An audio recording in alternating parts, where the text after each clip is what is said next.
नमस्कार विद्यार्थी मित्रांनो. चालू घडामोडी 2023 आपण घेऊन आलेला विद्यार्थी मित्रांनो. आजच्या महत्त्वाच्या चालू घडामोडी घेऊन आलेला आहे, ज्या तुमच्या कोणत्याही परीक्षेमध्ये येऊ शकतात. राज्यसेवा असो, कंबाईन असो, किंवा गट ड ची MPSC परीक्षा असो, किंवा आपली पोलीस भरती असो, किंवा सरळ सेवेमधील TCS किंवा IBPS पद्धतीने जी परीक्षा सुरू आहे त्यामध्ये सुद्धा हे प्रश्न जसेच तसे येऊ शकतात. सर्व प्रश्न आपण चारही ऑप्शनचे एक्सप्लेनेशन आणि अतिरिक्त माहितीसुद्धा या व्हिडिओमध्ये घेणारा विद्यार्थी मित्रांनो, पेशन्सफुली व्हिडिओ बघा. महत्त्वाचे पॉईंट आपण घेतलेले आहे, सर्व वहीमध्ये नोट करून ठेवा. खूप इम्पॉर्टंट पॉईंट आहे आणि खूप इम्पॉर्टंट प्रश्नच घेतलेले आहे, जे परीक्षेमध्ये 100% काय 101% तुमच्या पेपरमध्ये पाहायला मिळणार आहे. तुम्ही कोणतीही परीक्षा द्या, यामध्ये प्रश्न तुम्हाला पाहायला मिळणार आहे. तर बघा, चॅनलवर नवीन असल्यास चॅनलला सबस्क्राईब करून ठेवा, व्हिडिओला लाईक करा आणि आपलं टेलिग्राम चॅनल जॉईन करून घ्या. लिंक या व्हिडिओच्या खाली डिस्क्रिप्शन बॉक्समध्ये देण्यात आलेली आहे टेलिग्रामची. तर पहिला प्रश्न बघा, CRPFचे नवीन DG कोण आहेत? ठीक आहे, तर CRPFचा लॉंग फॉर्म विचारू शकतात. तर CRPFचा पहिल्यांदा लॉंग फॉर्म बघूया, सेंट्रल रिझर्व्ह पोलीस फोर्स. विद्यार्थी मित्रांनो, ही संस्था केव्हा आणि ही फोर्स केव्हा स्थापन झाली ती विद्यार्थी मित्रांनो कमेंट बॉक्समध्ये कमेंट करा विद्यार्थी मित्रांनो, कारण की अर्धसैनिक बलमधील ही खूप महत्त्वाची फोर्स आहे. तर बघा, याचे जे DG बनलेले आहेत ते कोण आहेत? ऑप्शन 1 बघा, अनिश दयाल. ऑप्शन 2 आहे राकेश पाल.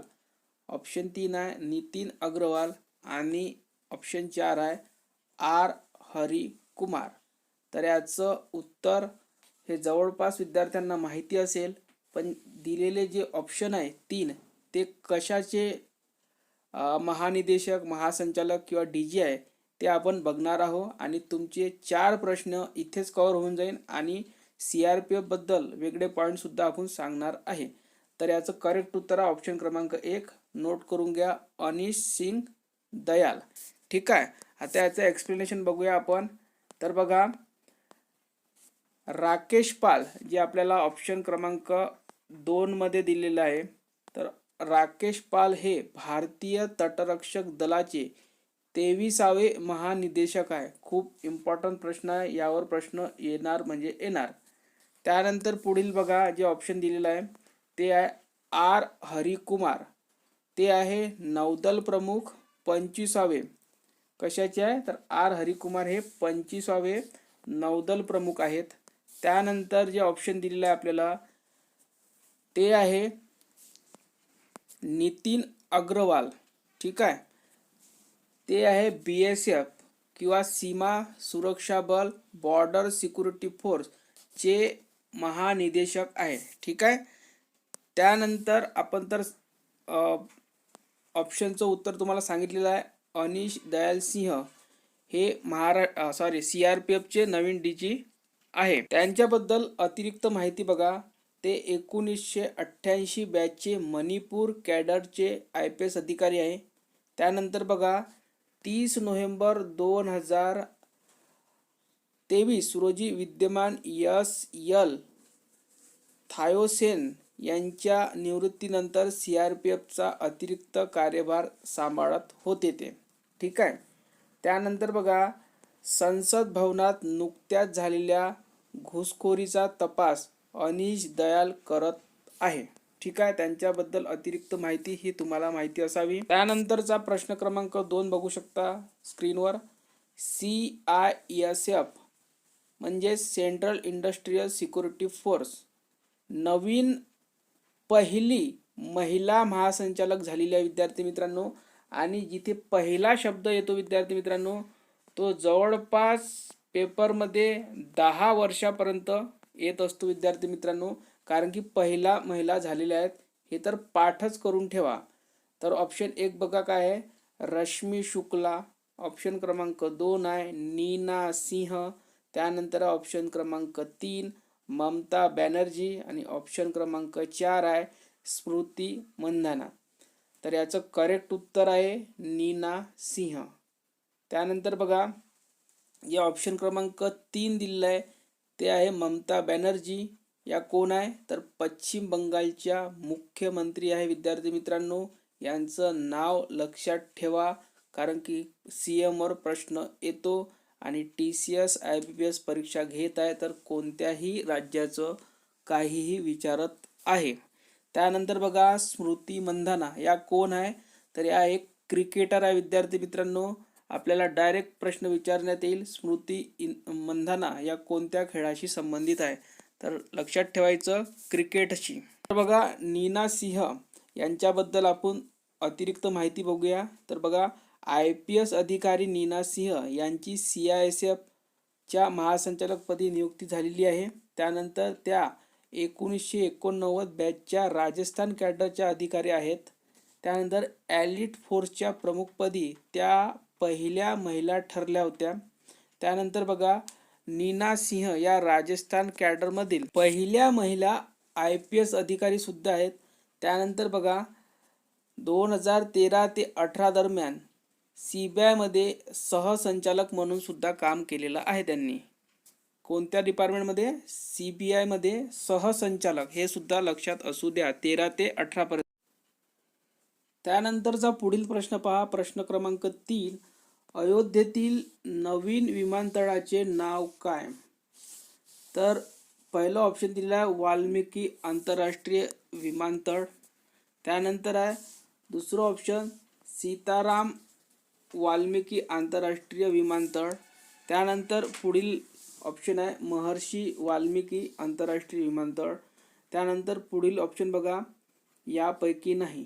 तर याचं करेक्ट उत्तर आहे ऑप्शन क्रमांक 3 महर्षी वाल्मिकी आंतरराष्ट्रीय विमानतळ. खूप महत्त्वाचं नाव आहे आणि हे परीक्षेमध्ये येणार म्हणजे येणार. तर बघा अयोध्येतील विमानतळाचे नाव आता महर्षी वाल्मिकी आंतरराष्ट्रीय विमानतळ असणार आहे. त्यानंतर बघा अयोध्येतील विमानतळ उद्घाटन 30 डिसेंबर रोजी होणार असून त्याचे नाव महर्षी वाल्मिकी आंतरराष्ट्रीय विमानतळ असणार आहे. त्यानंतर व्हेरी इम्पॉर्टंट जो प्रश्न येऊ शकतो या टॉपिकवर आणखी, तो आहे महर्षी वाल्मिकी हे रामायण या महाकाव्याचे रचयिता मानले जातात. कोणत्या काव्याचे? रामायण, हे लक्षात असू द्या. प्रश्न क्रमांक पुढील बघा टास्क फोर्स अध्यक्षपदी कोण आहे? तर ऑप्शन 1 बघा डॉक्टर गंगाखेडकर. ऑप्शन 2 आहे मोहन भागवत. ऑप्शन क्रमांक 3 आहे ऋषी सुनक आणि ऑप्शन 4 आहे रघुवर दास. तर याचं करेक्ट उत्तर आहे डॉक्टर गंगाखेडकर. त्यानंतर ऑप्शन क्रमांक 2 मध्ये दिलेलं आहे मोहन भागवत.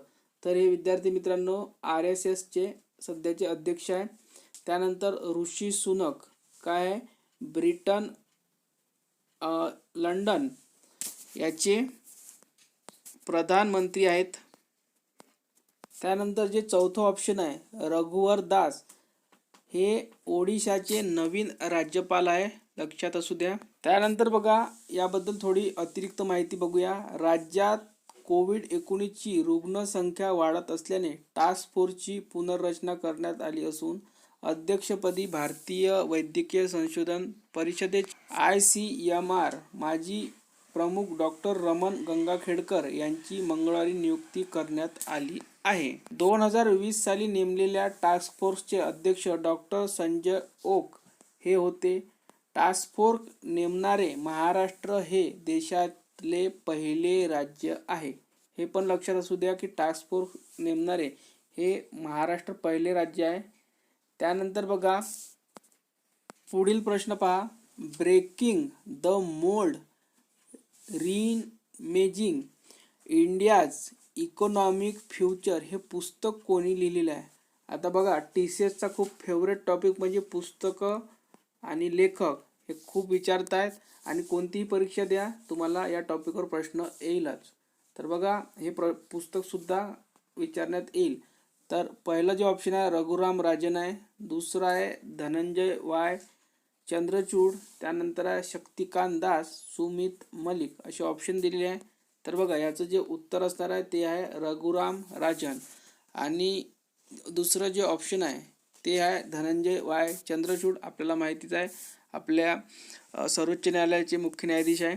त्यानंतर बघा शक्तिकांत दास रिझर्व्ह बँकेचे गव्हर्नर आणि सुमित मलिक